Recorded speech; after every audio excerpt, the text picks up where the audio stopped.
Nagaa fi jaalalli waaqayyo isiniif haa baay'atu obboloota koo akkam jirtu nagaa keessanii ani obboleettiin keessan nagaa addaan qaba nagaa nuu kennee ayibbifamu yaada tokko qabadheetinan gara keessan dhufee otoo viidiyoo kiyyaa hin jalqabiniin duratti laayik godhaa sabskiraayibii gochuudhaani koomentii barreessuudhaani hanga dhumaatti viidiyocha ilaalaan isiniin jedha yaadni ani qabadhee dhufe kanarraa namni waa tokko barachuu danda'a. waan tokko beekii jiraadhu isa jedhudha innis maalinni yoo seetanii gaafa gara lafa kanaa dhufnutti ilkaan hin qabnu immoo dundulloo ture garuu immoo erga sanaa boodatti ilkaan illee arganne ilkaan qabaanne jechuudha wanta har'a dhabdee boru akka argattu wanta har'a si harkaa dhabamee boru akka argamuu danda'u of amansiistee beektee jiraachuu dandeessa dhabeera an akkanumatti nafaa akkanumattiin itti fufa hin jedhin dhukkubsattee jirta ayyee dhukkubsattee yoo jiraatte boru fayyaan akka jiru amanii jiraadhu har'a rakkattee jiraatta borummootu rakkina sana irraa baatee yookiis immoo rakkina sana si dhiisee deemee borummootu fayya qabeessa akka taatu rakkina sana keessa akka baatu sammuu kee amansiisii waa tokko beekii jiraadhu inni lammataan ilkaan irra qabdu kuni akkuma kaleessa argatte sana gaafa dulloomte gaafa umuriin kee achi siqee tokko tokkoon buqqaanii tokko tokkoon deemaniitu ilkaan kee sun akka gaafa jalqabaatti deebi'a. Argitee wanta ati argattee of harkaa qabdu nan qaba jira jettee natti abdattu boru si dhiisee akka deemu amanii. Wanta tarraa harka kee irraa qabdu tokko fayyaa yoo ta'e boru akka dhukkubsachuu dandeessu bari. Qabeenya yoo ta'e boru akka si dhiisee deemu bari. Har'a nagadaa jirtaa kisaaraan akka jiru bari. Har'a fayyaa qabdaa boru dhukkubsachuun akka jiru sammuu kee amansiisaa jiraadhu.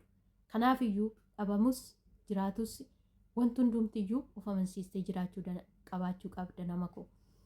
Gaafa waan tokko qofa fayyaa qabaanan waanuma fayyaan keetti fufu gaafa sitti fakkaate gaafa rakkinni dhufee dhaabattee ofirra dabarsuu hin dandeessu. Har'a quuftee yoo jiraatte boru beelli yoo dhufe ofirra dabarsuu ofiif immoo dhaabatteetoo beela sana keessaa jabina argattee darbuu hin dandeessu. Dursaa sammuun kee maal ta'uu qaba? Waan hundumattuu beekaa ta'ee waan hundumtuu akka ta'u jiru wanti hundumtuu akka jiraatu yoo dhabame akka jiraatu yoo jiraate immoo akka dhabamu sammuu kee gaafa amansiistu garuu waanuma kam keessayyuu darbuu dandeessa. Waanuma kam keessattiyyuu ogummaa qabaatta jechuudha. Kanaaf nama koo maaltu si barbaachisaa? Waa tokko beektee jiraachuu si barbaachisa.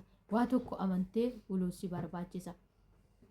Nuti lafa kanarra amma jiraannu keessatti jireenya lafa kanarra jiraannu keessatti argachuun isin jira dhabuun isin jira biyyi lafaa nama hundaaf arjoomti isinitti hin fakkaatina sooressi gaafa kassaree waan uffatuufiin waan nyaatu dhabuutu dhufa gaafa immoo hiyyeessi gadi badaan inni karaarra taa'u immoo argateetu namaan qixxaatee iddoo garaasaa ga'utu jira kanaaf biyyi lafaa akka ati yaaddetti otoo hin taane yaada kee gurmeessiti otoo hin taane yaada mataa isheetiin jiraatti kanaaf immoo yaada mataa kee qofti amanamummaadhaan yoo ati jiraatte isa kam keessattuu darabaa isa ta'e biyya lafaa kana keessattuu ogummaa qabaatte jireenya mataa kee itti fuftee jiraachuu dandeessa. Wanti si ittisu tokko hin jiru.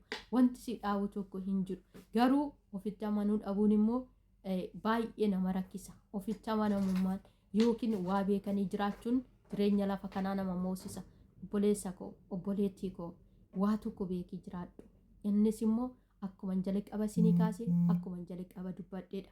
Aftee lafa kanarratti wanti nuti afu tokko hin jiru. Akka duutu beeki. Gaafa jalqaba gara haadha keerraa handhuurri kee citu gibiratu itti kanfalame. Handhuurri kee dursee otoo ati hin awwaalamin inni awwaalame waan ta'eefu ati gibira kanfalatteerta. Kanaafiyyuu boru iddoo sana dhaquudhaaf jirta. Namni hundinuu akka du'u hin beeka. Yoom akka duutu garuu hin beektu. In jiraatta yoom waamichi kee lafarraa akka ta'e hin beeku. Akka duutu garuu beekutu sirra jiraata. Inni kun isa keessaa isa tokkodha. Kanaaf wanti lafa kanarraa akka hafteefiin akka badiisa of keessaa qabu hin dagatinaa. Viidiyoo koo hanga dhumaatti ilaalaa, koomentii naa barreessaa. Sinan jaaladha.